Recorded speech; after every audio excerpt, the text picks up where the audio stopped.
Okay, good.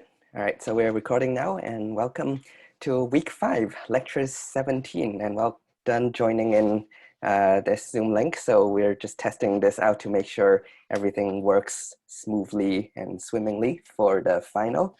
So today we're going to go through quite some different things, and let me write down today's plan. Okay, so I will first explain the upcoming lectures plan, and then I'll talk a little bit about the mock or potential mock, as I should say, but I'll explain that, and I will talk about the review lectures at the end, what we'll do there. And I won't go through the whole document because you guys have that already, but I'll briefly ask you if you have any questions for the final exam. So while I'm going through the first few items, I just think of if there's any questions you want to ask, and then we'll jump into today. So I'll go through these logistics first. So I want to do this in the beginning because these are quite important. So I just want to make sure we have everything here. So for the first 30 minutes or 20 minutes, we'll see how it goes, up to 30 minutes. Just want to go through these first, okay? So, all right, so the lecture plans coming up. So there's Monday, Tuesday, Wednesday, and Thursday. And you have your discussion sessions sort of at noon for Tuesday and Thursday. This is where you have test 4 and test 5. And we have a couple of lectures in the evening as well. All right, so today I'll go through a few problems. And as I said in Slack, I also want to fill in one problem about capacitors that might or might not come up tomorrow. So you might want to take notes when you get to that. And also go through a few topics in the last couple of topics in, let's see if I can, all right, never mind. I was gonna bring out the syllabus, but just the last chapter of E&M of electromagnetism. So that should last these 2 lectures, but I think I will end sort of halfway between here. And the last bit, so the content wise, I think by half of tomorrow night's lecture, I should be able to finish most of the material. In fact, I might even finish majority of it today, depending on how fast or slow we go. So that is, E&M is, what did I call it? I think I call it chapter 18, I believe. 18.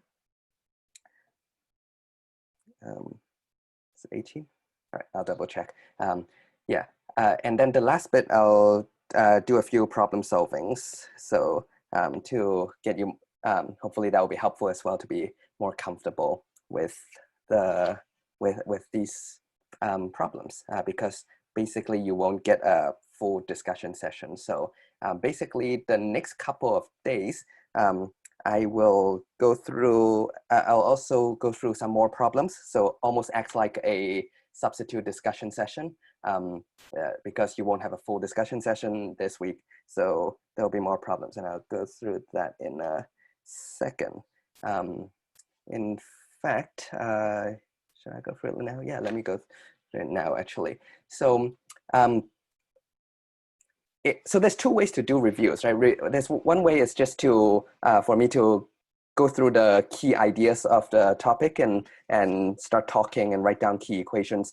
But another way, I think, which might be more helpful for you guys, is if I go through more problem solvings. So this is what I'm thinking. Instead of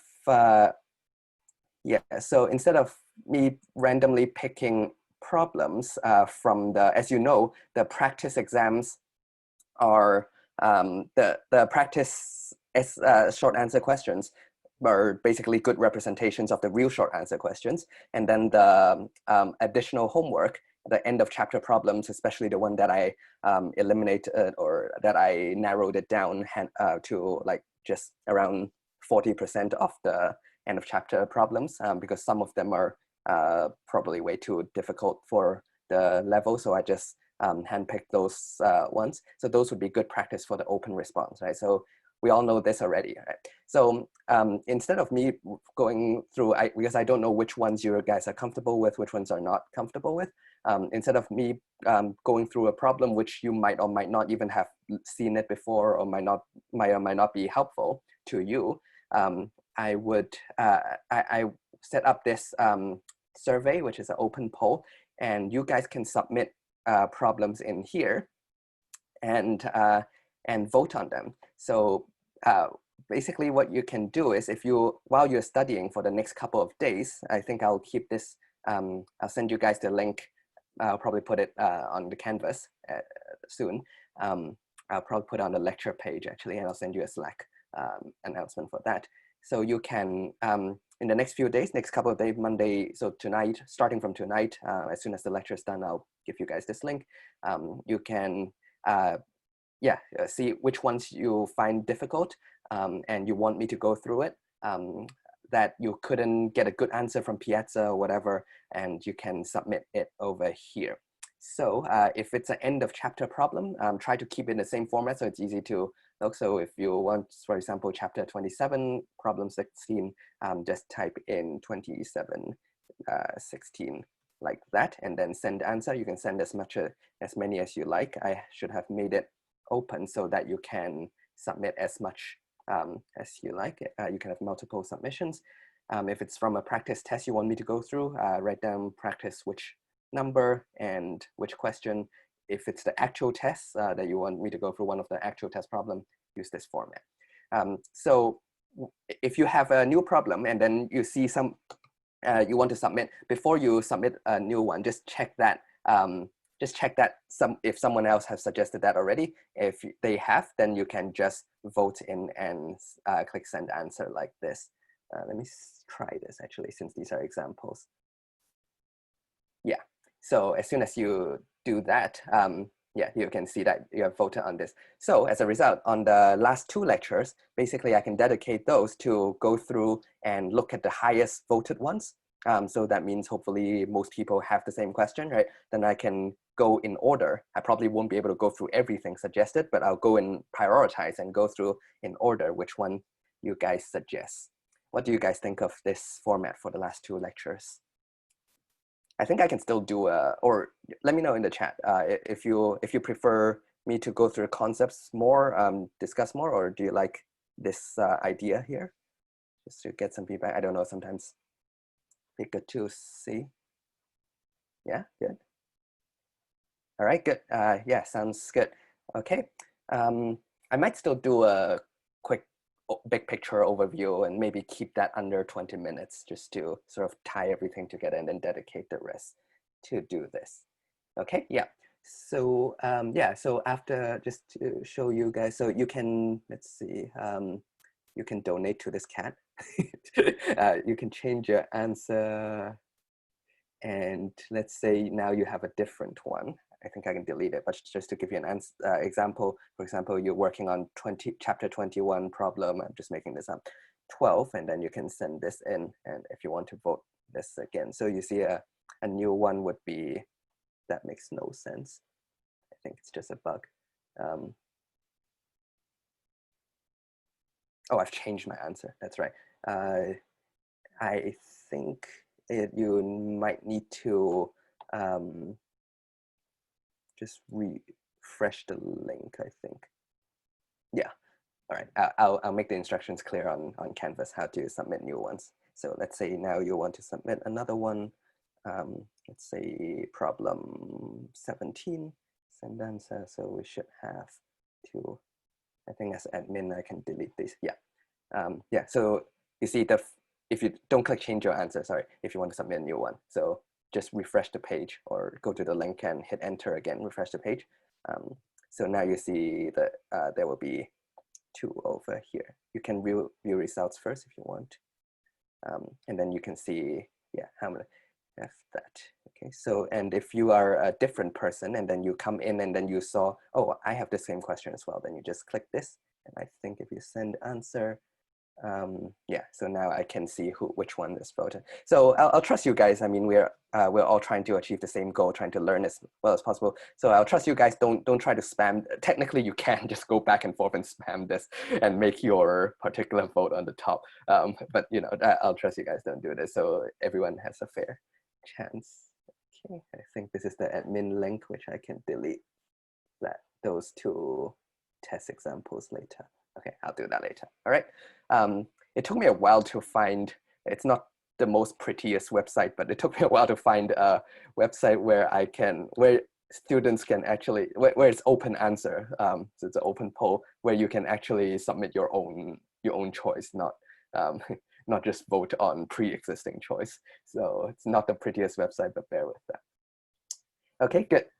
All right, which brings me to, okay, the question about mock. I am, so this is something I used to do when I teach summer sessions before. I try to give, because final exam is a big deal, as you guys know. It's 50% of the course, which basically is a holistic test of cumulative all your knowledge. Have you learned everything well, right? So while the topic tests are semi-low stakes, just on, it's sort of almost immediately after the week that you've learned the stuff. So the percentage is not as high. So it gives a chance that even if you have, your physics background is not as good, but you work very hard over this quarter, which I saw a lot of you are, just from evidence from Piazza, just working very hard, doing a lot of problems at the end, and you do well. I think that's completely okay.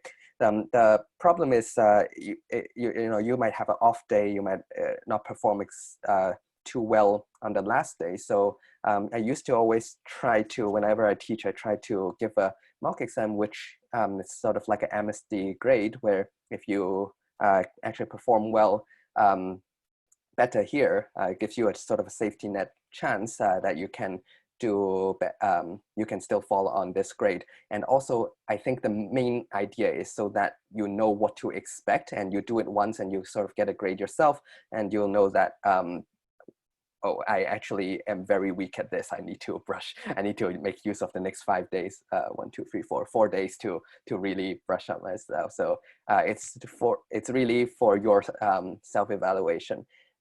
If you don't do too well here, in principle, that is completely fine. It's in some sense the purpose of this, because I don't expect you to do, I would expect everyone to do better on the next 4 days, because you have the 4 or 5 days to prepare. Is that 5 days? Something's blocking my view. Okay, yeah, 5 days to prepare. So I would expect everyone to actually do better here, for the reason just you have more time. And however, I need to confess that getting everything prepared online is extremely time consuming and difficult. So I'm trying my best to make that possible for you guys. And this is what I want to say for now, what I can promise for now. In the bare minimum, what I'll be able to do is to provide you with a practice test. I'll definitely do that. I'll definitely produce a almost like a complete final exam test with however many short answer questions, or however many open response that is designed for 70 minutes length, and then 10 minutes of submission time, like that. So the minimum I will do is produce that for you guys to practice at home, even if I cannot do this. The maximum I can do for you guys is actually me sitting here and make it an optional mock final that you don't have to show up if you like. But I'll sit here and actually proctor you for an hour and a half, and you'll do all this. Now, it is impossible for all the TAs to grade so many things here. It's just beyond that. So it will, unfortunately, if I can achieve this, the maximum side of this spectrum, it will be a Canvas quiz. That means there's no partial credits, all right? Which is also a reason that you probably won't do as well as the final. I expect everyone to do better in the final, but this is a good practice, right? there's a question here. So if there's a mock final and then the better grade of the two finals would be used for the final grade. Yes, exactly. Yeah. So the better, if I can get so what's the determining factor is in the next 3 days, can I translate it into a Canvas quiz, which I will confirm you guys by tomorrow's lecture. Okay, so please don't hate me if I cannot achieve this. So that's why I don't want to set in stone at the moment. I think I might be able to. I just don't want to say it out loud. Yeah, hopefully, yeah. Don't hate me if I cannot, and the best I can do is just give you the practice final. Okay, so what I'm envisioning is yeah, so what I'm envisioning is this is what I was trying to create. I will call this like a mock exam, and then so what you will do is you go to assignment, and then no, it's not open notes. I want to make it as basically the real final, right? And then hopefully that would appear under here, but by then at 8 a.m. You can go to click on the right one. I'll rename it and make it prettier. And then you'll see this. So you'll see just a simple, this is a mock exam, and then just like the topic test, almost exactly the same procedure. You'll click download, and then you'll get the test paper, right? So you have the test paper in front of you. You can bring a cheat sheet. I guess I'll explain more about the cheat sheet. And just treat it basically like a final exam. And in front of you, write in line papers all your partial credits, all your steps, all your workings, all your solution. So for the first 70 minutes, don't treat it as a Canvas quiz at all. Okay. So in the first 70 minutes, do it almost exactly as a final exam. So treat it like a try run. This is basically the purpose of it, right? And then in the last 10 minutes, instead of now turning on your phones and then taking pictures and then uploading, instead of using that, the last 10 minutes, go and translate your answers onto these multiple choice so the Canvas can grade it automatically without the TAs grading it, right? So let me reiterate is, I would probably expect everyone to do worse on the mock than the final, but that is the point, right? It's to give you the try run, not only for the for two reasons, because it's one earlier, and secondly, there's no partial credits given. But the point is to give you a trial of at least the first 70 minutes should be identical in the final, and also you get a sense of how well you're doing at the moment and how should you schedule your next 5 days of studying and you know where your strengths and weaknesses are. So that's the point. Let me see what are the questions so far. Yeah, thank you. Oh, thank you. Is there any chance we received the mock exam results before? Yeah, if I can set this up, right? So as soon as you submit, I think you can just get it automatically graded right away. So I'll probably fill in something more that makes more sense. So in the short answer questions, I'll probably make it like a multiple choice. So if you're, let's say, what's a good short answer question? Let's say define voltage, and then one answer is force, one answer is potential difference, and you go, okay, potential difference should be the right answer. Let's say this one says potential difference. I think I made answer 2.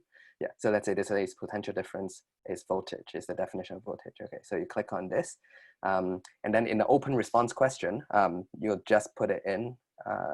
I think the right answer is 2, and then I gave some, I'll put some range over there, so that I should be able to account for any rounding errors.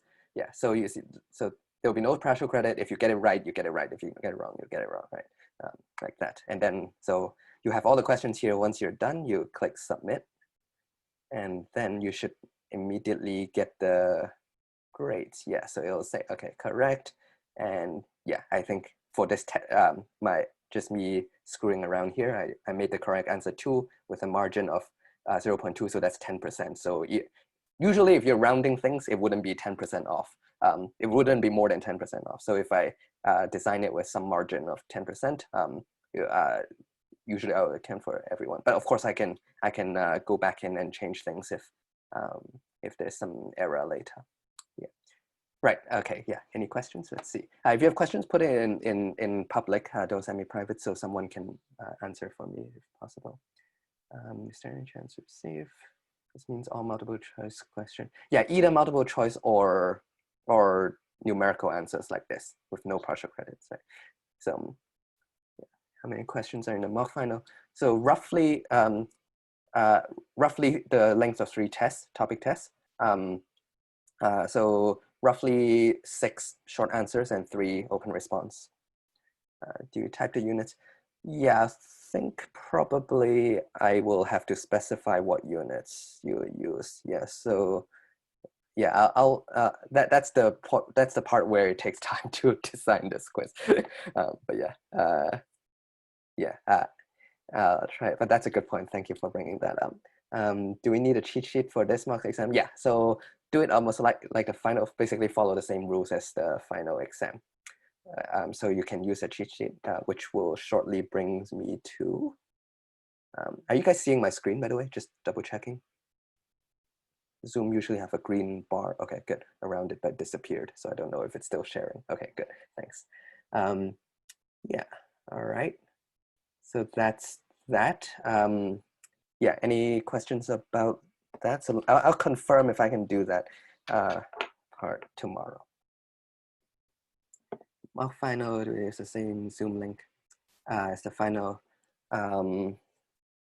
Yeah, I'll make it the same. Yeah, but I think it'll be a different link from the week 5 lecture. So I'll put it here. Yeah, good question. Thank you. Do we have to turn in a cheat sheet for mock to be confirmed as well? Good question. Let me answer that tomorrow. You can see how much I've thought this through. So halfway. All right. What else? Oh, yeah. Good point. The time. Okay. So first of all, it's optional. If you don't want to show up, it's your decision. If you don't want to show up for anything, it's your decision. I'll highly encourage you to show up for the final. But yeah, it's up to you if you want to show up here. Now, I'm planning to make it at 8 a.m. So first of all, it's the same time here. So you even get your sleep schedule right, hopefully. And secondly, because it's more similar to the original lecture time, so that is more fair because I know by me us changing to this evening schedule, some people might not be able to make it as a result. So, now, I'll give you up to Tuesday. I'll send a Slack announcement as well. I'll give you up to tomorrow noon. So basically before tomorrow's discussion session, to let me know if anyone really wants to do this but cannot do Friday 8 a.m. If I have probably more than 1 or 2, because I need to make this fair. If this is potentially replaceable with a final exam, I have a duty to make this fair for everyone to be able to attend it. Then I will make it, unfortunately, Thursday 8 a.m. Okay, and I think that has to be fair because by you registering with this class, you're the moment you register and enroll to this class, you're basically agreeing that you should be free for the lecture time. So if I move it there, no one should have any excuse that it's not fair to a Thursday 8 a.m. Now, of course, now it means there's one less day to prepare for it. So of course, I know most of you would probably want Friday 8 a.m. So yeah, so I'll make a Slack announcement and let me know if anyone really wants to take this but cannot make it for Friday 8 a.m. If I don't hear anything by tomorrow noon, Tuesday noon, tomorrow, September 1st, then I'll confirm and make that on Friday. There's just so much to think about. That's why it took me so long to confirm these. So thank you for your patience. Your cheat sheet, I think I've just answered that. You said before, like a cushion, would the grade be possible? Yes, exactly. So at the end, I'll see which one is higher. So I think Canvas has a feature I can just take the higher out of the 2. Yeah, so it is like a cushion. But I think I'll expect almost 90% of you should do better on the final because number 1, you have more days to prepare. Number 2, you're graded on partial credits. If here, if your number is wrong, it's wrong. But don't let that discourage you, right? That's the whole point, right? For basically giving you a dry run. Yeah. All right. So that's that. What else? Okay. Yeah. So. Yeah. All right. Good. So, someone asked me, can I go through more about a cheat sheet earlier? Everything is here. So can you let me know what your question is? Because I don't want to go through every single thing here. So sorry for this long document. I genuinely apologize, but it's just to make sure we have everything fair for everyone.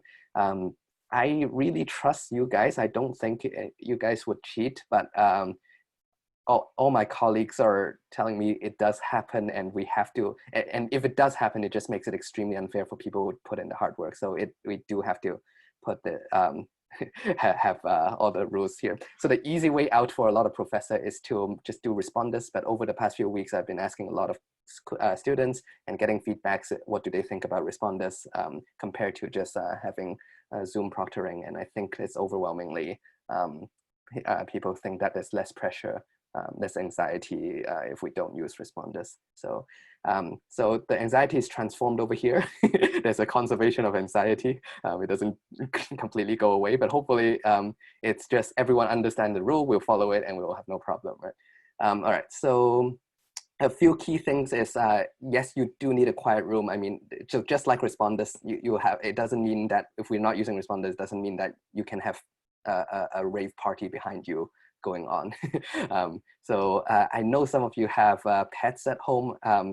See if you can make an arrangement just for, you know, this hour to be able to make it as quiet as possible. Of course, other people can turn off the volume, you know, just like that. But you know, you you don't want to disturb yourself as well. Yeah, so I don't mind if a cat comes in front of the camera, but yeah. Responders might mind, but I won't mind. But just beware of that. Definitely no people walking around. Family members. Try your best to find a basement or a or a loft or rooftop or somewhere you can have a quiet place to work. Right. So some suggestions just to make sure your internet is as stable as possible. And I'll point out a few extra things. Also, no background, no green screen. It's the same idea. I don't want someone having all the whole textbook printed out behind them and basically have all the notes. You know, that's not right. Yeah. Okay. And just like a real exam, make sure your phone, you can put it next to you. Make sure it's turned off so that doesn't ring or anything. So just like normal in-person exam rules of doing that, or same as responders, until the last 10 minutes where you're supposed to upload. So you'll probably realize that the uploading time is 10 minutes now instead of 5 minutes, like the tablet test, because it's longer. You probably have more paper to take pictures, so that should be enough. And again, if you're 1 or 2 minutes past the deadline, we won't be that strict to deduct your points, as long as, you know, as long as it's something reasonable, but don't take advantage of that. So the rule is 10 minutes. Yeah, but if you're, you know, 30 seconds late or 60 seconds pass, or even 2 minutes, you know, that's fine. But if you're, you know, 15 minutes past the supposed deadline, then I'll start to have questions. Right? Yeah. All right. And let's see. So did someone have questions about the cheat sheet? Oh, thank you.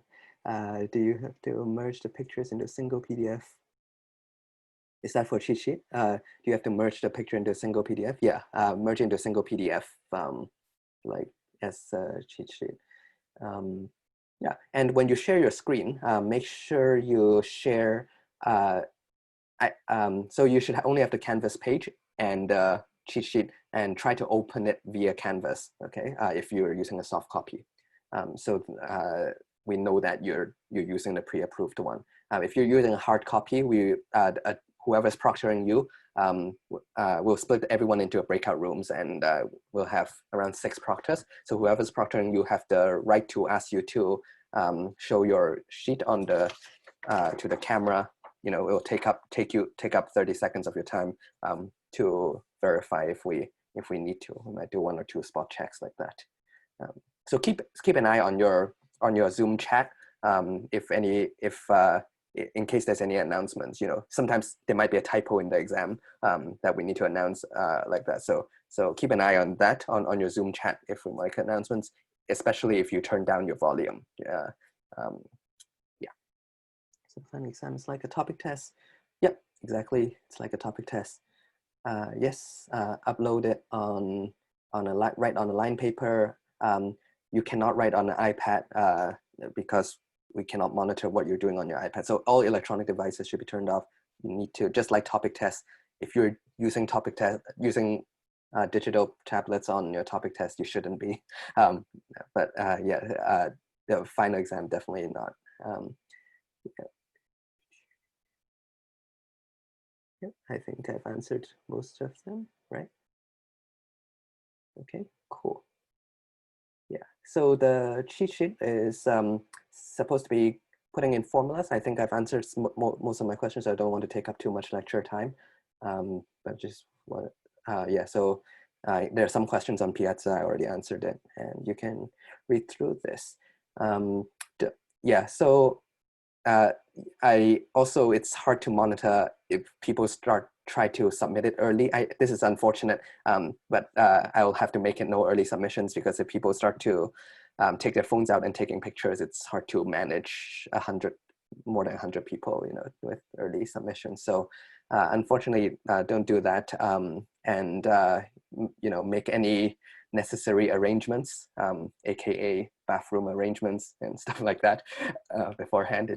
It's not like a 2.5 hour exam. It's less than 1.5 hours. I think it should be fine. If you do need to leave for any reasons, try to contact your proctor as much as if possible. But if it's an emergency, we'll understand and we'll give you that leeway. If you aren't absent for too long, we'll still be okay. But if you're gone, okay, I won't go through too much details because everything is on here. So please take a read through this, and then so download this and sign this. You can use one of the online tools to do that, or whatever you like. You can print it out and take a picture. Either way, I just want to make sure everyone's on the same page, and then you will go to assignment and upload this agreement or this contract to here. I've made it. I haven't activated this yet, just in case. I just want to see if there's any questions, such as some good questions here tonight, just to make sure I make the final version finalized before you do that. But I'll have this page open. This is a assignment that doesn't count to final grade, right? It's just for your signature, just to make sure everyone understand everything. All right, so laptop overheat when on Zoom during topic test. What should you do if your laptop shuts down? Read the instructions here. If it's shut down, try to restart it and rejoin the session as soon as possible. Let's see, where is this? And if you're gone for more than 15 minutes, I really cannot in good conscience claim that is fair to others, because although I trust that most of you are not intentionally trying to cheat, but so if you're registered here, just like tonight, if you come in with a registered link, I have a report to see how long we have been proctoring you. So if you're gone less than that, we'll still assume it's okay. I don't think you can do much in 15 minutes, hopefully. But if it's more than that, we'll probably have to, not saying you're cheating, but just for fairness, we'll need to give you a makeup exam. I hope none of that will happen, honestly, because I don't want to write another exam. But yeah, so hopefully everyone follows the rules and it should be fine. All right, good, cool. So that's all there. All right, so let's go back into real physics, shall we?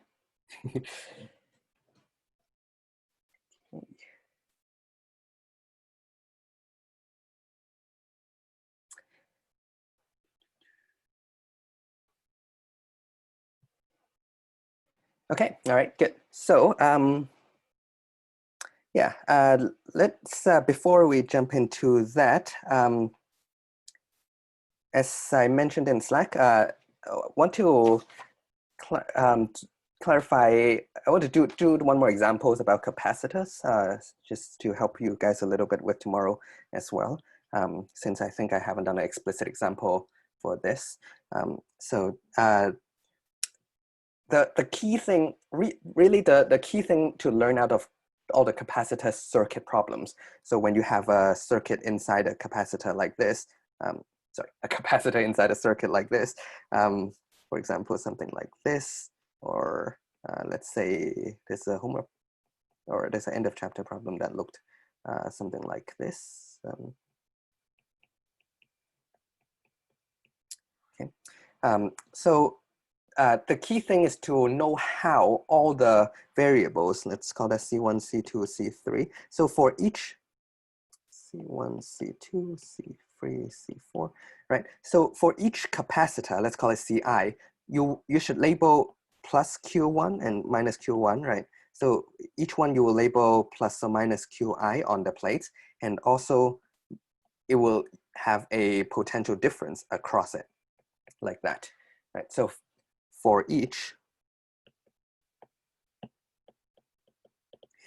and the whole goal of all these capacitors in circuit problems is to understand the relationship between all these variables, okay? So in the last lecture, we've talked about, for example, if you have two things in series, just like that, so it's pretty simple.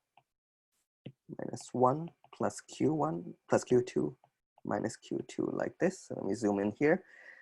Okay, so you can immediately identify some relationships out of here. For example, that this side and this side is connected by a wire, right?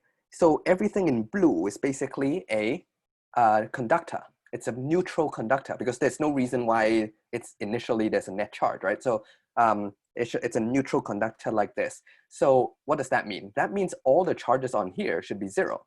So that means if you have, let's say, 5 coulombs, positive 5 coulombs on this side, you better have negative 5 coulombs on this side because everything has to be neutral. So that means you'll be able to deduce a relationship out of this where Q1 equals to Q2. The magnitude of Q1, so whatever the amount of charges on this side, so just for an example, if, well, thanks, sorry.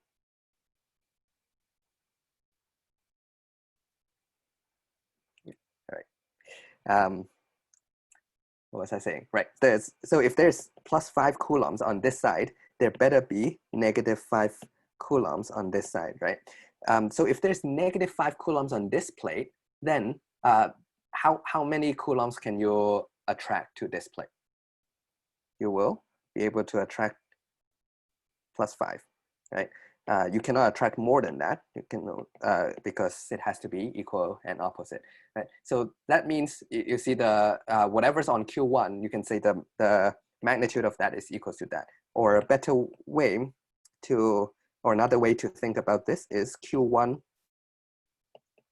minus Q1 plus positive Q2 is, so everything on the blue, that's why I'm using blue color here, everything on the blue plate is, if you add them together, then it should be 0, right? Because it's neutral. So basically I'm saying you add up all the charges on the blue conductor, it should be 0 because there's no net charge.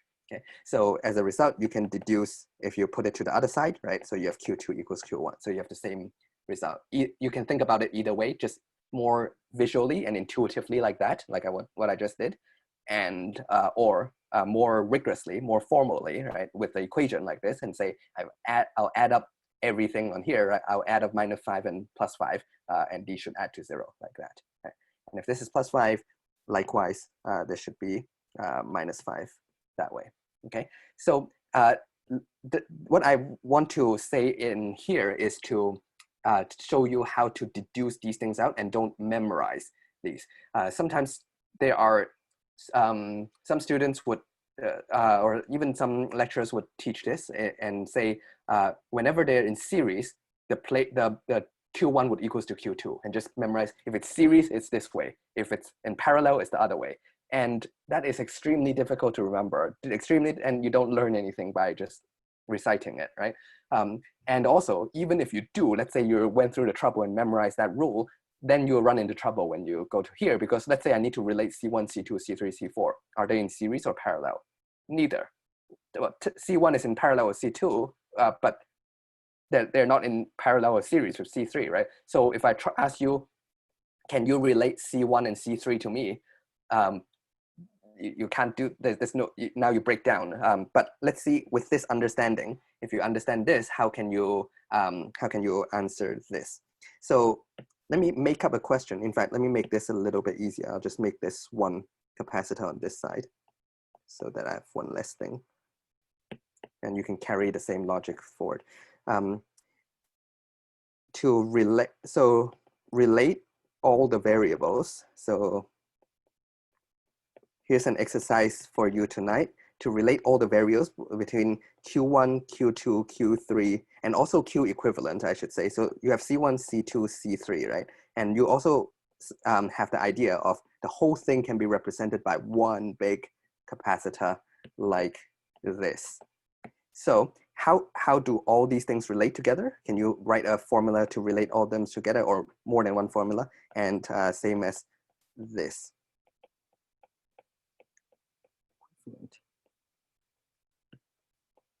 Equivalent like that. Okay, so I'll do one of let me redraw that first.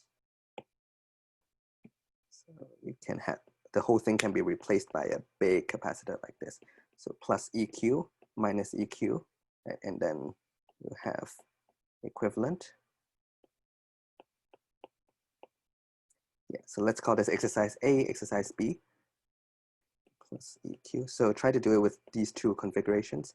I think in the exam, in a test or exam, I won't test you more than 3. I think, well, in principle, you can try to do 4, but just for time purpose and simple as a day of exam, we probably won't do that. But for your own purpose, if you want to make the original configuration where there's 4, if you can do that, you can do 3. So that's also a good exercise for yourself. All right, so yeah, let me do maybe B for you. So how should you analyze? So the first thing I would think of is this. Is all this blue part is connected by wires. So this is basically the same idea over here. Can you see this, right? So when I say this should end up neutral, everything here should end up neutral. So let's put in the variables and see what you can deduce out of this. Minus Q1 plus Q2 minus Q2.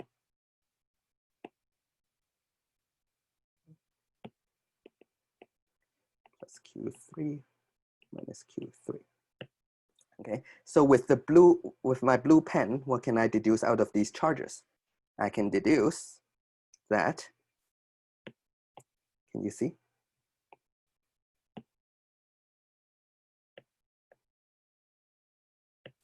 Okay. So I can deduce that Q1 and Q2 together should equals to Q3. Okay, so let's say I have 5 coulombs over here. Let's say I have positive 5 coulombs on this side. Then what does that mean? Then these two should add up to negative 5 coulombs. Do you agree? Right? Because everything is neutral. So whatever is on this side, so there's 2 ways to think about it. You can just use what I said, like the logic to logic your way through it. Q1 plus Q2 should equals to Q3. Or you can actually double check yourself, even if you logic your way through it, double check yourself by actually adding these things up, such as minus Q1 plus minus Q2 plus positive Q3 should add up to 0, because everything in blue is neutral, right? Where they should add up to neutral. So if you have however many charge on one side, the other 2 sides should add up. And then now you can see, what do I get? I get Q3. Let me throw these on the other side. I get the exact same thing. So that's a good check, right? So you can think of it either way. It's good to learn both ways, but yeah. So this is how you relate it. My question is to relate the variables Q1, Q2, and Q equivalent. All right, how do I relate Q equivalent? Let me use orange this time and look at this side. What do I learn on this side? let me look at the left-hand side first. Look at this side, since it's positive. Okay. So what does the equivalent capacitance mean? Equivalent capacitance over here, it means that if I replace all these C1, C2, C3 with one big capacitor, then it should do the same job as the original one, right? So if I, it's not coloring well, all right, good. Yeah, so I can learn from the orange side that QEQ should equals to Q1 plus Q2.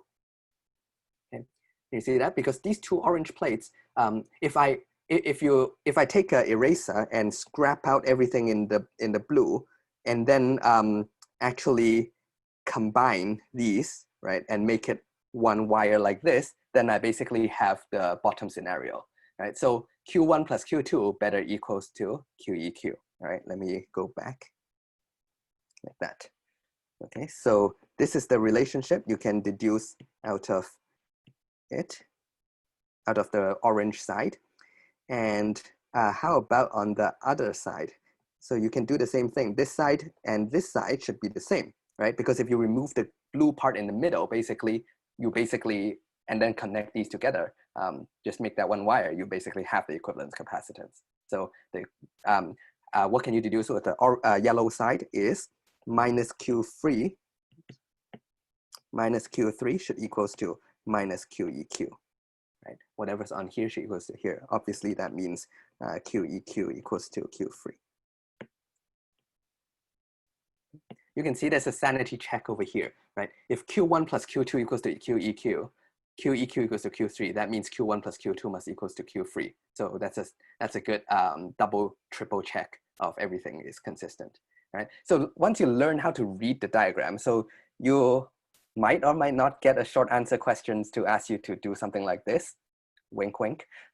So the idea is to test you to learn how to read the diagrams. Once you're able to read the diagram, you don't need to memorize any formula, right? So that's the goal here. How about delta V's? Let me use a different color, right? So, and then how to read the delta V. So you draw this, right? Delta V1, delta V2, and delta V3. Okay, so first thing I would see is V1 plus V2. I'm just going to say V1, V2, even though I write a delta. V1 must equal to V2 because the potential difference here is the same as the potential difference here, right? Because this point is the same absolute potential, and this point is the same absolute potential on the right. So so the first relationship you can deduce is this. How does this tie into V3? All right, let's see. So if I take V2 plus V3, okay, so if I add these two together, they should be the exact same as VEQ, right? Because the point over here, point A, is exactly the same potential as this point. And point B is the exact same point as this point, essentially, right? So as long as the wire itself is an ideal wire, that there's no resistance, then these points have the same absolute potential. So the potential difference between this point and essentially this point, right? So V2 plus V3 is the potential difference over AB is the same as this. Okay, so I know how V3 is related. V2 plus V3 is, so now you can form an equation. So once you learn how to read, the goal again, let me reiterate, is learn how to read these, extract these formulas out of it. Still pretty colorful and cute. Then you don't have to memorize anything essentially. Since V1 and V2 is the same, you can look at the top and say that V1 plus V3 is also VEQ. So that is also the same, right? V1 plus V3 is also VEQ. Okay, so you can actually have a huge long formula. So this is how all V1, V2, V3, and VEQ are all related like this, right? How about C? Okay, so this is the easiest part. I will not erase that. Running out of space, right? So I'll move this here.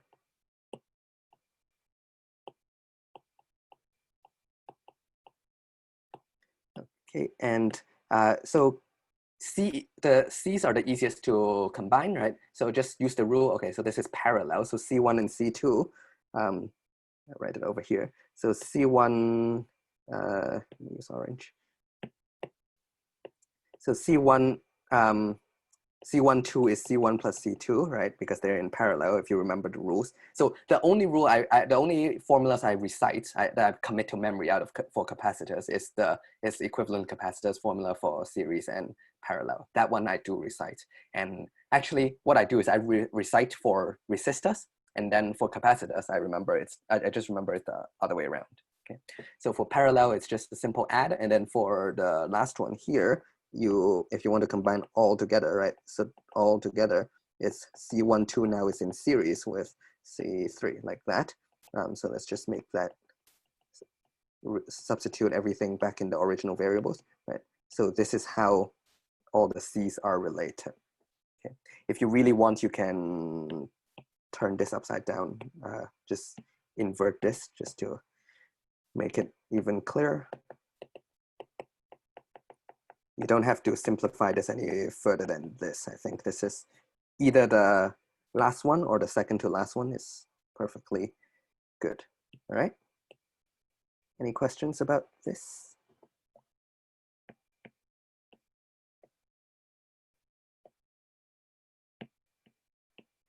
Okay, so yeah, I've basically answered everything for version B.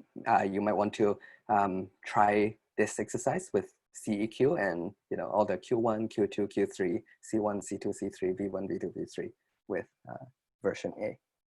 All right. Okay, good. So now let's move back to magnetism.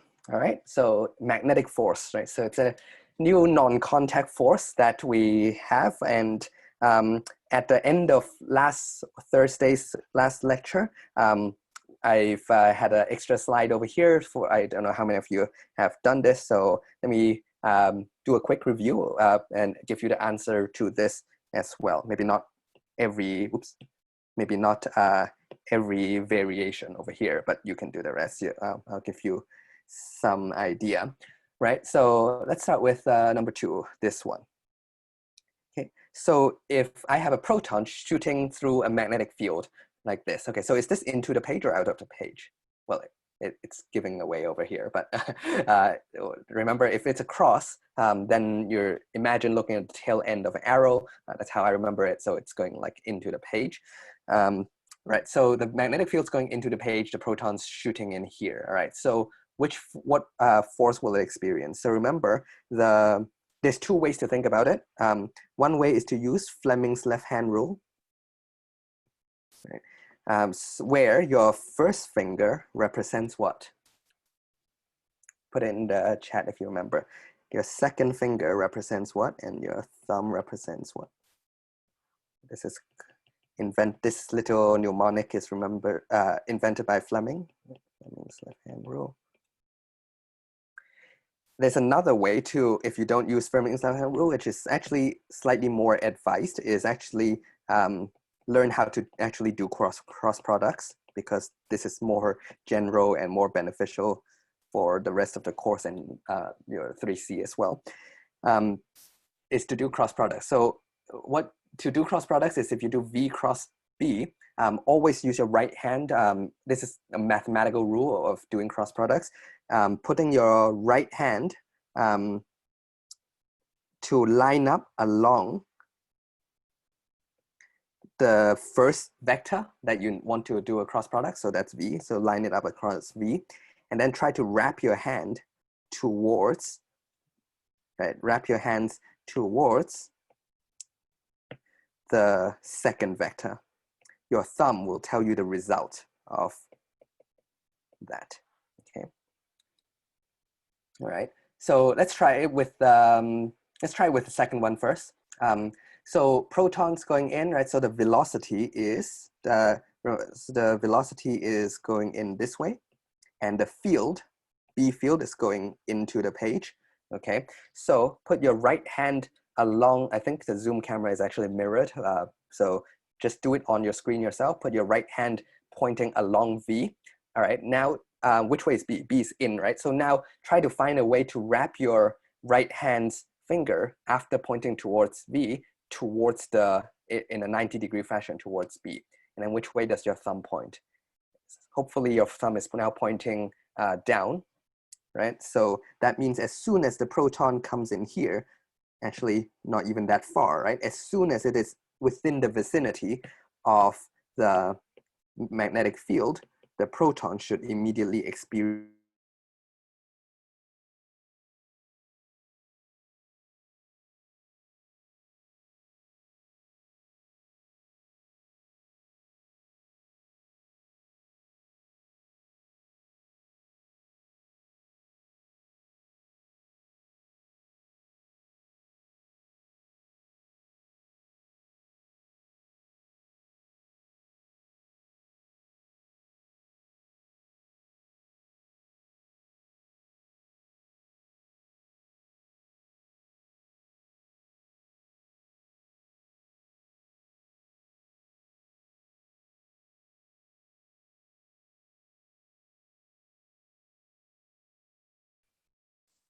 oops.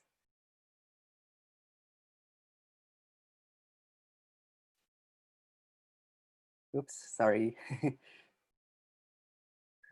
Hopefully, am I back? All right. It's not a 3B lecture if this doesn't happen at least once. All right. Good. Let me make sure I'm still recording and my screen is up. Good. Okay. All right. Thanks. Yeah. So as soon as the proton is inside the vicinity of the B field, it should be pointing down. Right. You'll get a force this way. Now, if you use Fleming's left-hand rule, this is the mnemonics to remember it. First finger starts with an F, so remember that as field. Second finger, that's the only word with a C, so current has to go here. That's the only word that starts with a C. And thumb, whatever you want to, thumb is the result. So I don't have a good excuse for that, but try to make up one to convince yourself that it's force. If TH sounds like force to you. All right, so put your first finger in the field, in the direction of the field, which is now into the screen, but remember it's called Fleming's left-hand rule, so definitely use your left hand. Almost everything else is right-hand in math and physics, but except for this special left-hand rule. And then second finger is current. All right, so if the proton is moving this way, which way is the current going? Right. So imagine you have more than one proton moving this way. So the current is going to the left, right? So I think the Zoom camera might be mirrored, but on your screen, it should be going to the left. So which way is your left thumb pointing? Down. So you see either way, you should get a result like that. It is interesting that now if you have a force like this, what happens? So a force would create an acceleration, right? It'll try to accelerate it downwards. So now it will push the particle to maybe the proton to maybe over here instead of going straight, right? Now what happens? Try to repeat this process. I'll just speed things up for the purpose of lecture. Now convince yourself, go home and convince yourself that the new force now, it's going this way as long as its velocity is going this way. And then if there's a new force going this way, it's going to move it even further away from its straight line, right? So it's going to tilt it down like this. And the force is going to be this way. And as you can see, it will leave the screen being bent. So you can actually use a magnet. What we learn out of this is you can actually use a magnet the first answer is downwards as soon as you're here. But it doesn't stay downwards for long because it will keep moving and then it will become diagonal and then it will go to the right. And then if it leaves the plane, it will keep going in a constant velocity. But if there's more magnetic field all around it, let's say it's filling the whole screen, right? So the proton would continue to move like this. Can you see what the resultant shape is? That's right, it will go in a circle because this is exactly what you call centripetal force. If you remember from 3A, a centripetal force is a force that is perpendicular to the velocity and always pointing to the center of a circle. So if you have a force that constantly pulls you towards the center, almost like the moon being pulled around the Earth, That's why the moon goes in circles around the Earth. This is the same idea. If you have a force that keeps pushing, in this case, it's not gravitational force, it's a magnetic force, right? It's a magnetic force, if you want to label that for clarity, if you want to emphasize it. This time the magnetic force is constantly pulling it in the middle, right? So if you have just a partial plane like this, you will be able to bend the proton out. If you have a huge plane, you actually can make the proton go in circles like this. And this is extremely useful. We're going to talk about application very soon in the next slide. And this is extremely useful in so many, many applications. You can actually bend extremely fast shooting particles around. Let me know in the chat, how many of you heard of CERN, or the Large Hadron Collider in Switzerland, that they collide particles together and make,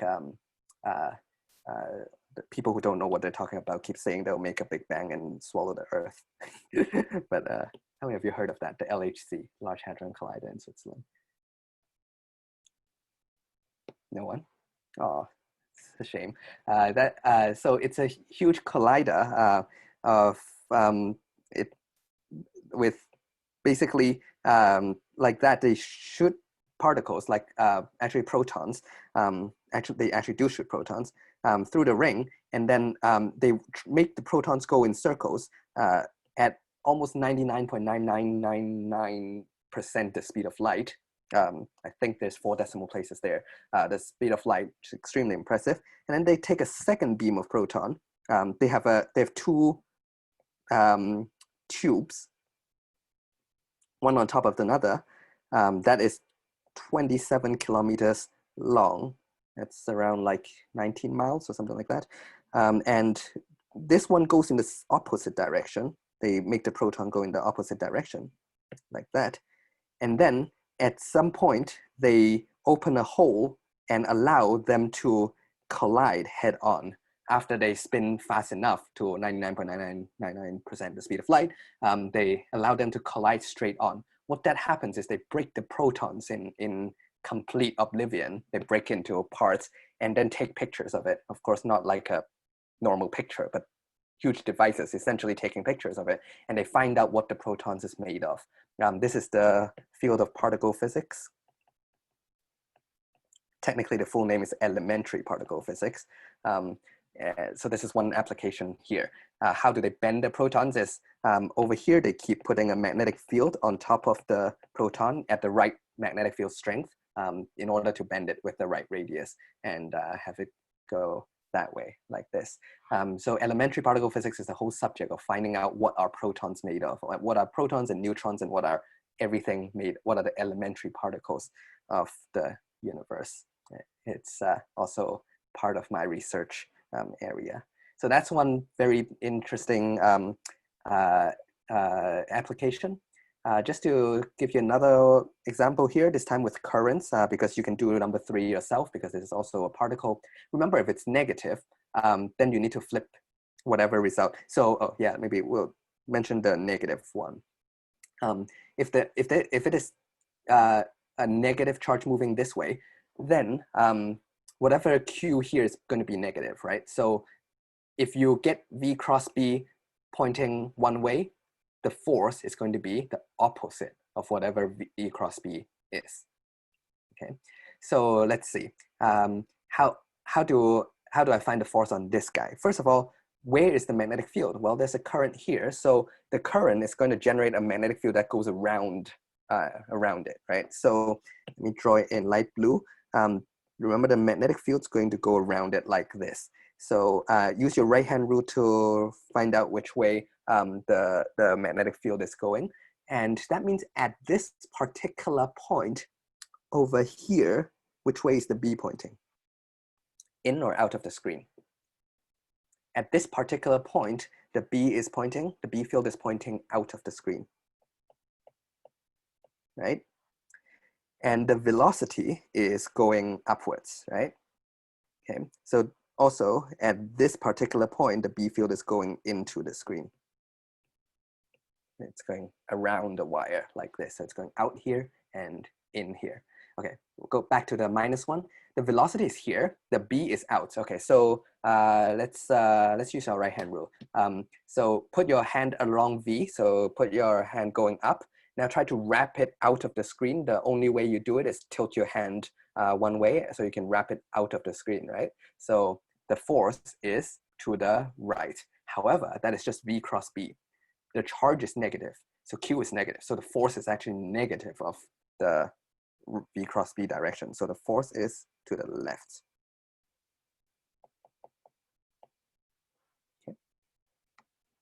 So that's how you determine that. If you insist on using the Fleming's left-hand rule, you can also do that. But just this time, instead of, remember current is the flow of positive charge, right? So think of, if you have a negative charge, if the short answer question gives you a negative charge, then that means just imagine the current going the opposite way. So even though the negative charge is flowing up, imagine the conventional current, how we define current, is going down. So you can put your second finger is pointing down, the B is pointing out of the screen with your left hand. Hopefully you agree with me that your thumb is now pointing to the left of the screen, right? So you can use this 3D loser sign, Fleming's left-hand rule to do it, or use the cross product rule to do this.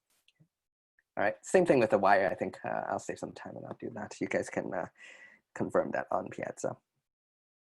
Okay. So yeah, let's let's see what are some important applications. And the first one I'm going to talk about is probably the most important of all, is making an electric motor.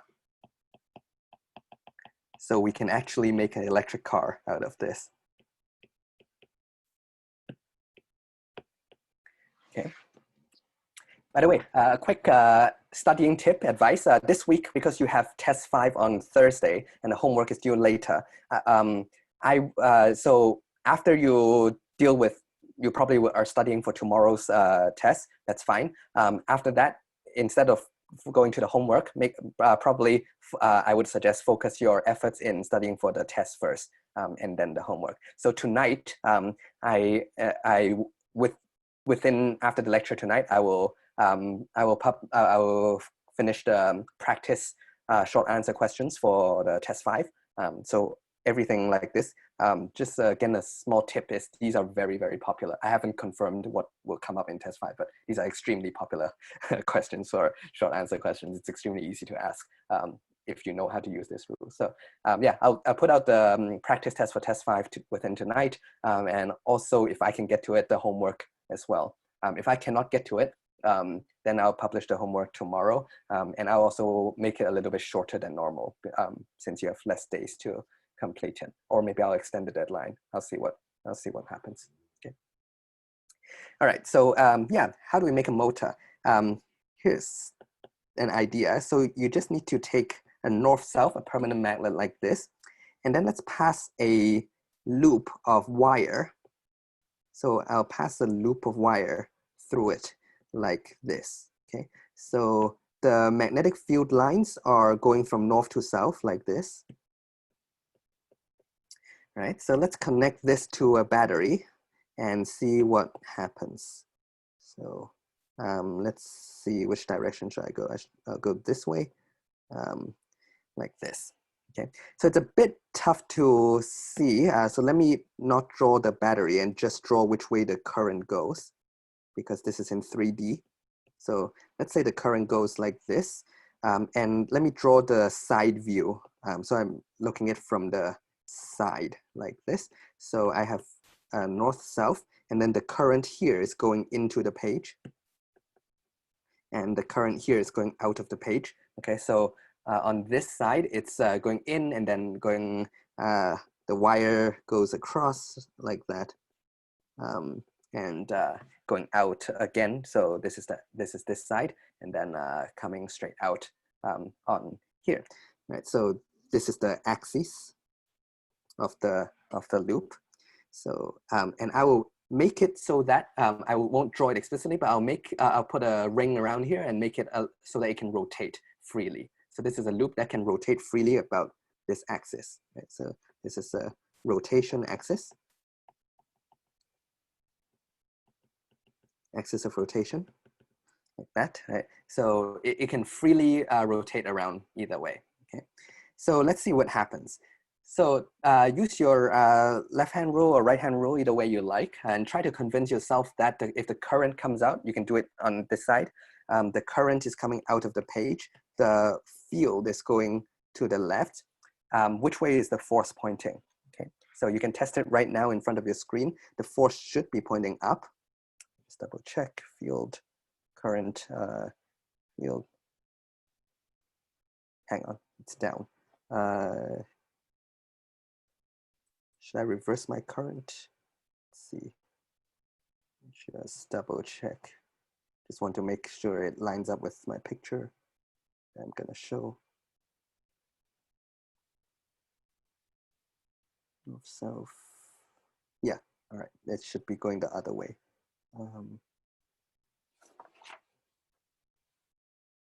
Yeah, all right, so let me switch the magnet. So I'll have the B field go the other way.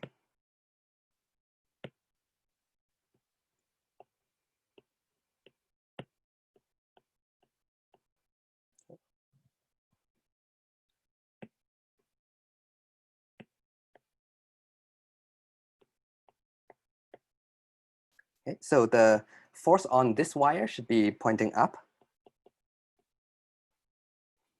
And the force on this wire, you can test it yourself. So which way will the force go? It should be pointing down.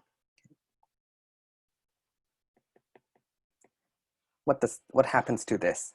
Then the whole thing will tilt if it's allowed to rotate over here, right? So the whole loop will, so this side basically you'll get a force that pushes it up. This side you'll get a force that pushes it down. So the whole thing will now get tilted like this. Okay.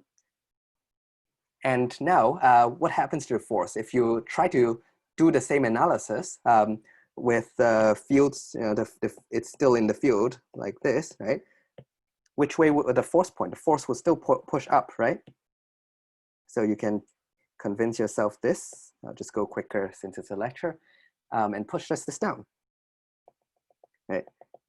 So if it's allowed to rotate freely over here, now it'll start rotating, right? So I'll just draw a dotted line over here first, and I'll keep drawing this. So now you see I've already created some movement out of just passing a current through a wire that is in the presence of a permanent magnet.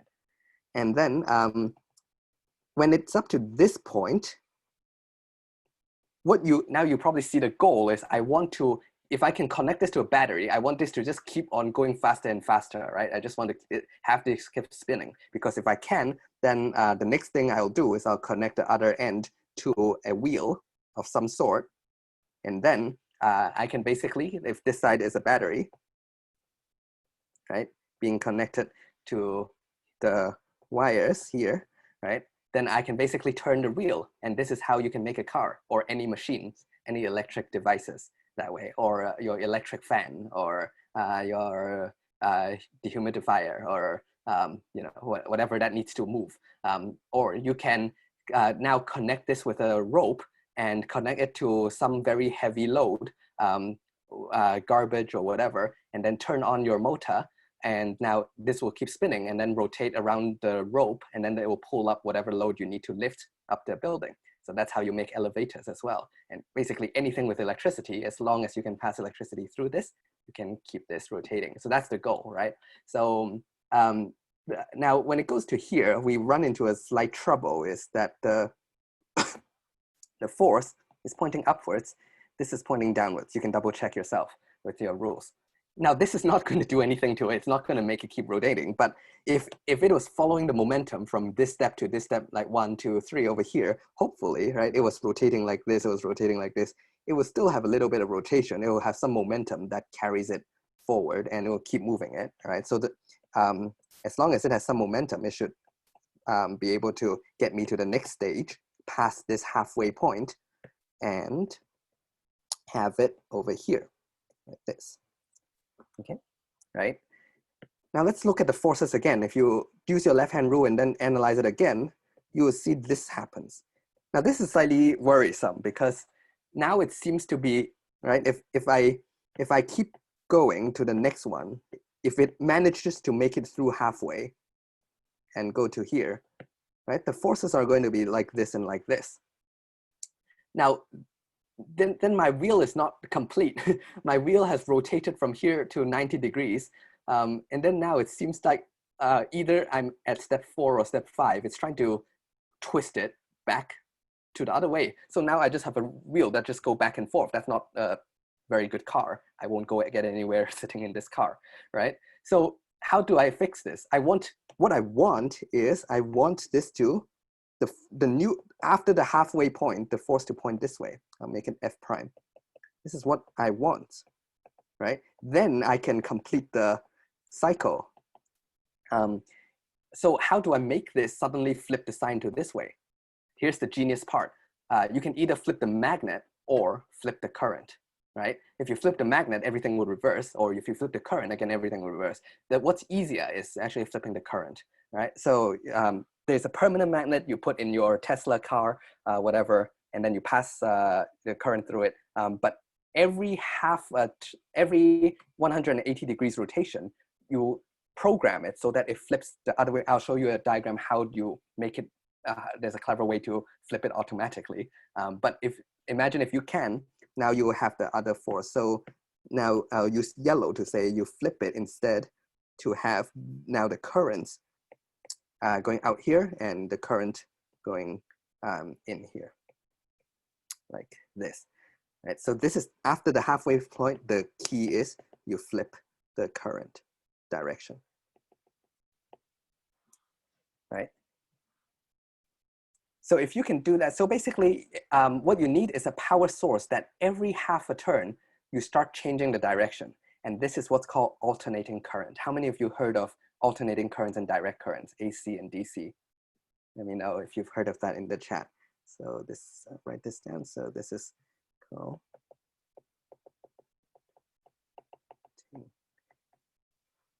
Cool, good job in the lab. Do you know in your outlet, when you plug a plug in your wall, is that an alternating current or a direct current? So alternating current, as it suggests, this is actually the symbol. Instead of writing a battery, you write it like this. So sometimes people actually specify it as well with a little squiggly line. So versus direct current has a well-defined direction, right? So you have a fixed battery that you can't change it. The current goes one way. Here, the current flips back and forth. A typical time.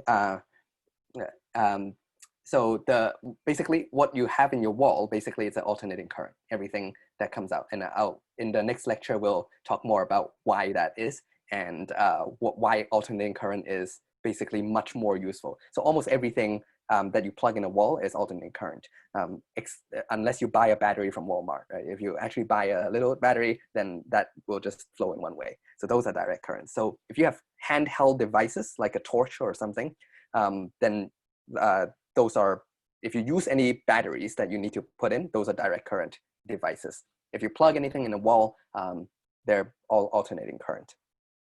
So a typical alternating current is from 50 to 60 hertz in our household. Okay. This is for US. US is around 50. The rest of the world use around 60. It's not a big difference, but US and Canada use 50. So that what hertz is, it's basically number per second. It's the unit number per second. So that means it flips back and forth 50 times per second. If, by the way, we can change this. There's ways to change it. If you want the car to go faster, you can change the hertz of it so it goes even faster. But if you don't change it, if you just plug a AC motor, so this is actually an AC motor, directly in your wall, what you'll get is roughly 50 turns per second, like this, of a wall. But there's ways to change this. Okay, I'll show you some pictures. Apologize, I will overrun a little bit. I think I'll, just because to give us enough time to cover everything, I'll end with around 8:40. So 20 minutes from now, I'll go on for another 15 or 20 minutes. And I want to finish all the applications over here. Okay. I won't go beyond 840, just so you have enough time to study. Right, so yeah, here's a diagram for the V cross B if you want to see. Right? They draw it better than my drawing.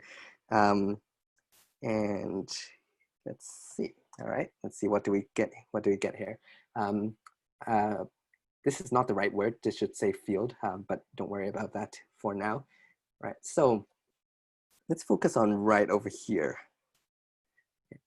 So the red part, this is just the loop. The red and blue is just to clarify which side is which around the axis. The red side is welded completely to a ring. The blue side is completely welded to this ring. So as this spin around on the axis, the ring, you know, spins with it in a circular motion. But the red is only connected to the top ring, and the blue is only connected to the bottom ring. So the blue doesn't touch the orange ring here, right? So each ring only touch one side of it, all right? So these are called slip rings because what they do is they slip around the brushes, all right? So what is this? This, you connect to a power source, an AC power source, an alternating current. And so you see that, let's say here, the current goes in and it makes the current goes along the blue side, right? And then it will contact the ring, which is also a conductor, and then the current will go out here. Now, as soon as this goes past halfway, all you have to do is change these two black arrows, change the direction of this. So now the current will flow in from the top one, right? So instead of flowing out from the top one, it's flowing in from the top one. So this is how you can make it so that it keeps spinning and tune your alternating current like this.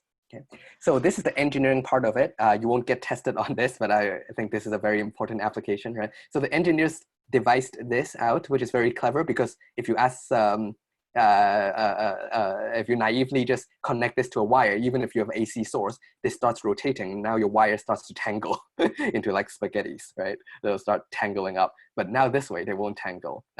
Of course, there's also other engineering pieces. You need to make it rotate freely. You need to put axes, you know, but that I don't care.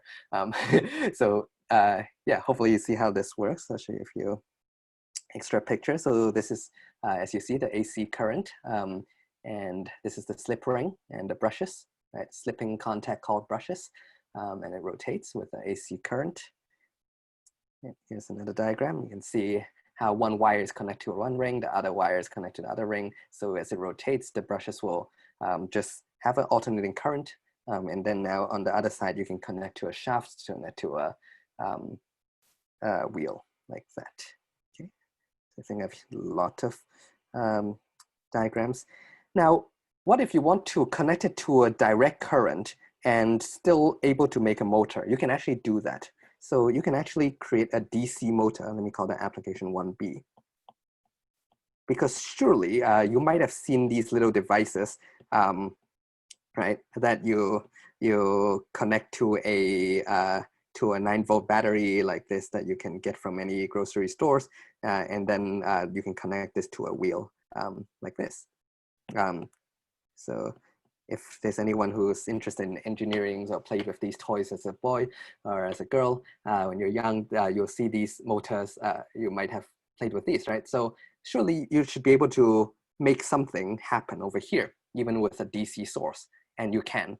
All right, since this is more engineering and physics, I won't go into too much detail. You can read the textbook. You can read the textbook more on that, but I'll just roughly show you this. It has to be a little bit more complicated. Your slip rings has to be actually cut in half, right? So the left half of this is connected to that side, the right half is connected to this side. So the current will only flow in one direction. So this is a direct current. But as soon as the loop goes through the halfway point, then you see that this part now gets flipped to this side. And instead of let's say the top one over here, having the current flowing into the loop. And now as it goes to the other side, it's flowing out of the loop. So it will always make sure that the forces, right? So it will always make sure that the force, so it will always make sure the current is flowing into the loop from the left and out of the loop from the right. So make sure the forces is always up on this side and always pointing down on this side. Okay? So if this makes complete sense to you, congratulations. If this is very confusing, you can pause this video when you look back and or just Google DC motor. Right? Just Google these images. That's how I found this, and stare at this for another 5 minutes, and hopefully you can see the ingenuity, the genius of this design. Right? Yeah, it's I won't ask you to draw this diagram out. It's more of an engineering idea. But yeah, so you can see, just to reiterate, is the current always flows in this side, so the force always pushes it up this way and down this way, and make sure it keeps go on flowing. And this is called the DC motor, as you can see. Okay. I think I have a GIF or a GIF, whatever you call like this. So you see the half rings will keep going around. So each time the current is flowing in from one side, making the force go up on one side. Okay, you can Google or YouTube much more of these images, but this is how you can cleverly design either AC motor or a DC motor. Okay, so I have 2 more applications. Yeah, I should be able to make it in the next 10 minutes. The next one is called a velocity selector. What is this thing? Imagine you're making an electron gun and you're shooting electrons out like this. And let's say you're shooting positive charges first. So it's slightly easier. It could be electrons, but positive charges follow my left-hand rule in a smoother way.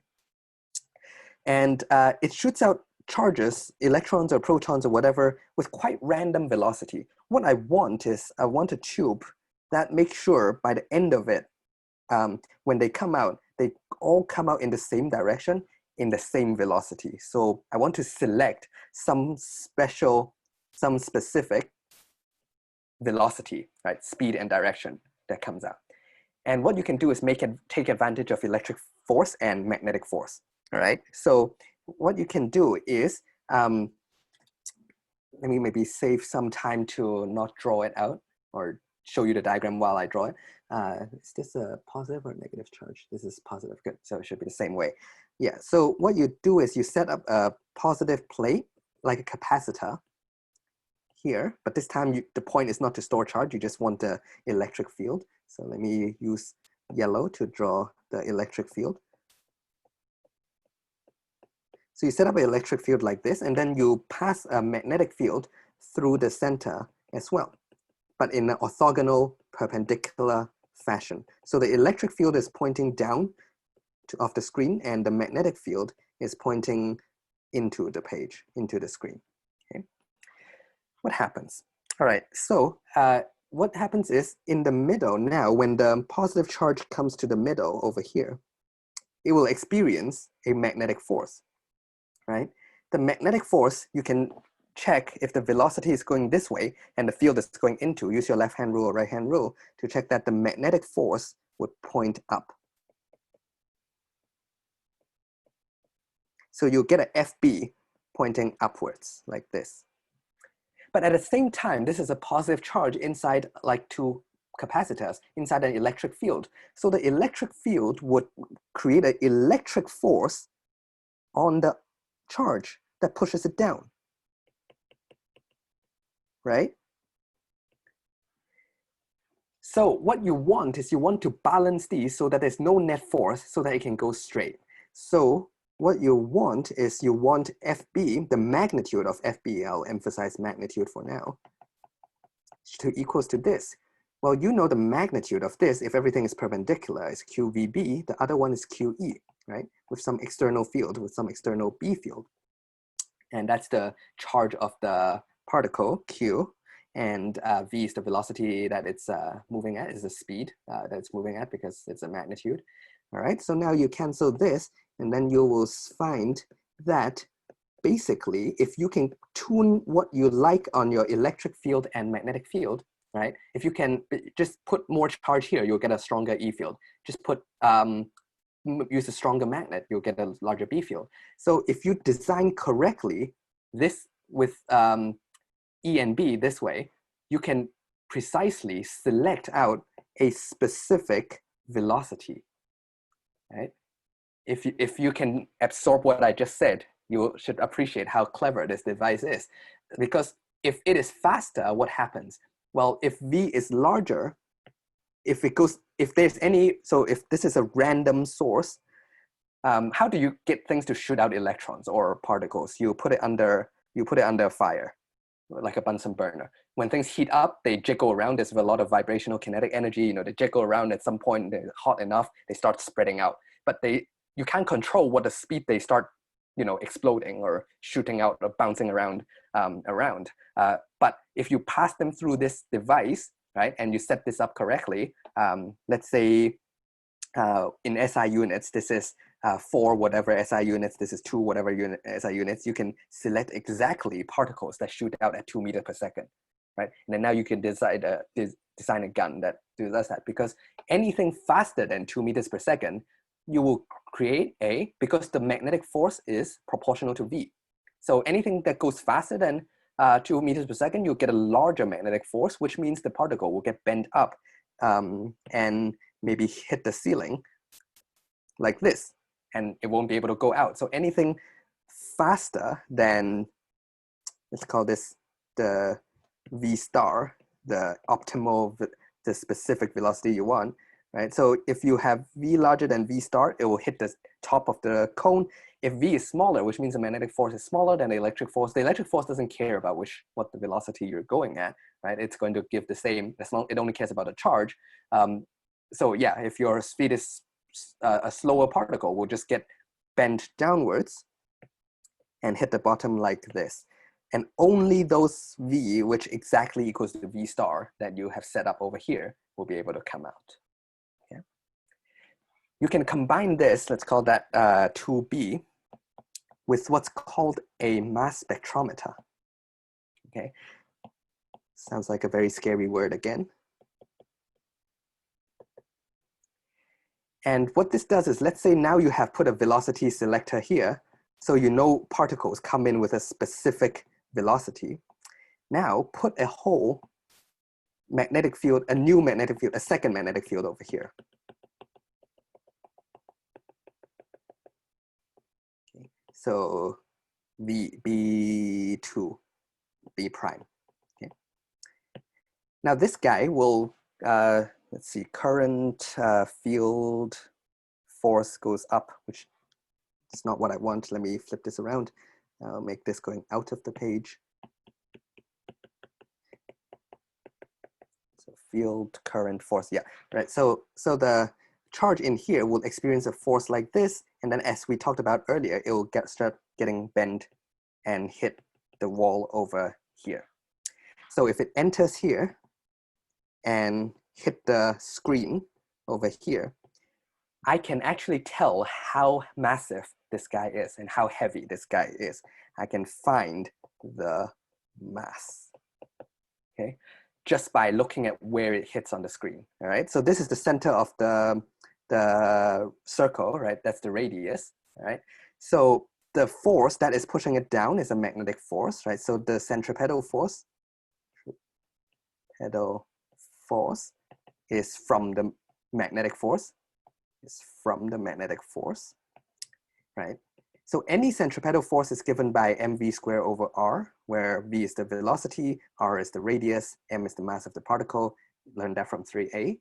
And the magnetic force is qvb, b prime in this case, right? So let me rearrange for the radius, okay? Or maybe I should rearrange for the mass because that's what I want to find. So I'll rearrange for the radius first because that's a famous formula. Okay, so the v cancels over here. Okay, so I only have mv over r is equal to mv over qb, like this. This is quite a famous formula for mass spectrometers.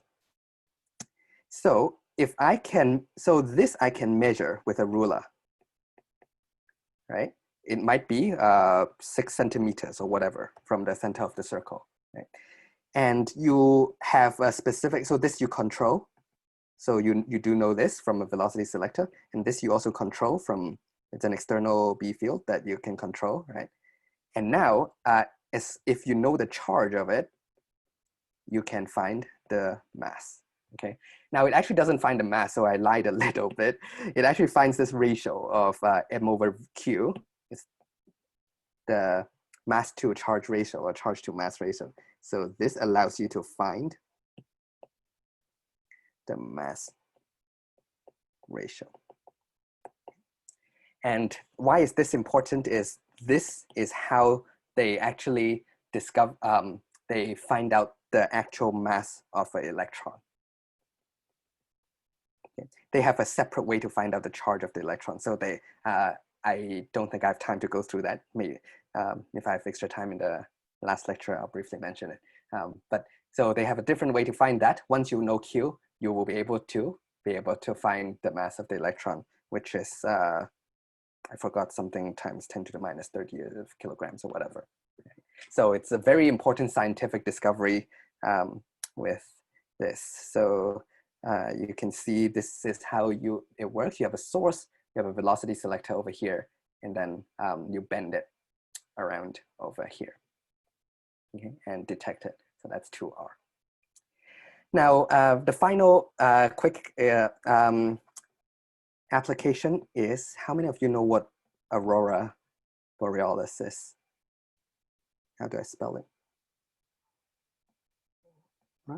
I think. How many of you know what this is? Well done, Nicole. Yes, Northern Lights. So I'll quickly wrap up with this, right? So the Earth has a magnetic field. I'll explain that next time.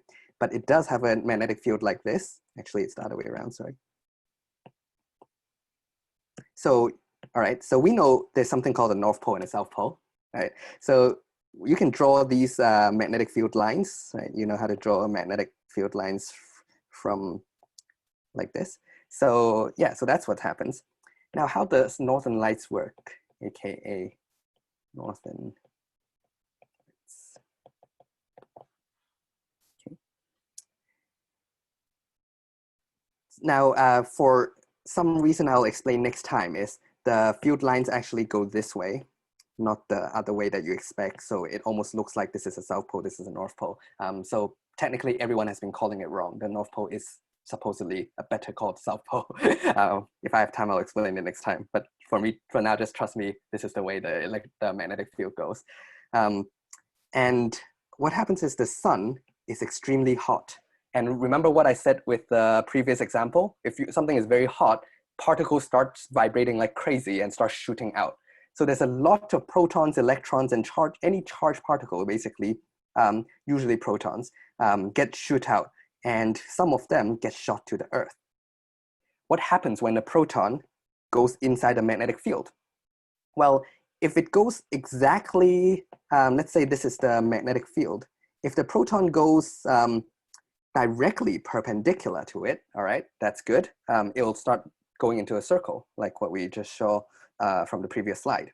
But what if it goes in at an angle? Because the sun is not angled precisely along the 90 degrees to the fields, right? So more likely the particles are shot going into the magnetic fields at an angle. Now, only the velocity that is perpendicular, this component of it, will create a circular motion. This component does not get affected by the magnetic force. So this part of the velocity will make it go in circles. The other part will make it go forward. So you'll get like a helix like this if it's shot at an angle towards the field. Well, what does that do? Well, then it will basically wrap around the field lines, as you saw from here, right? It's a wrap around the field lines and gets sucked towards the North Pole, right? So now one would go in this way and then the other would get wrapped around here. Because the fields get denser and denser and closer together, now they will all start clashing onto each other. And you know what happens when things start colliding, it heats up. And when it heats up, they emit heat and light. So that's why basically what the Earth is, it's sucking in all these charged particles, mostly protons, into it. And then as they come closer and closer, right, they are hitting on each other and creating light out of this. Okay. So instead of, so I can show you some Google pictures of these beautiful northern lights, but instead of showing you these Google images, let me show you a trip I went 2 years ago to Canada. Yellowknife Canada, highly recommend it. Once all this quarantine nonsense is gone, highly recommend taking a trip there. I'll show you some of my pictures. That's not me, but that's me. And this is an incredible site that I highly recommend anyone go check it out. And in case you're wondering, with all the layers of outfit, that was also negative 40 degrees there. So there's that. In case you're wondering whether it's Fahrenheit or Celsius, it doesn't matter. It's cold. Basically, by the way, minus 40 Fahrenheit is roughly minus 40 Celsius. It's one of the numbers that actually coincides. So I'll end with over here, showing you a couple of pictures that I got from, basically we went to on top of an ice lake, and this was probably the maximum part of the night over here. And now you know the physics behind it. All right, thank you very much for staying behind, and hope you enjoyed my pictures as well and the physics behind it. I'll see you guys tomorrow with our final physics lecture. Have a good night and good luck tomorrow's tests. Bye.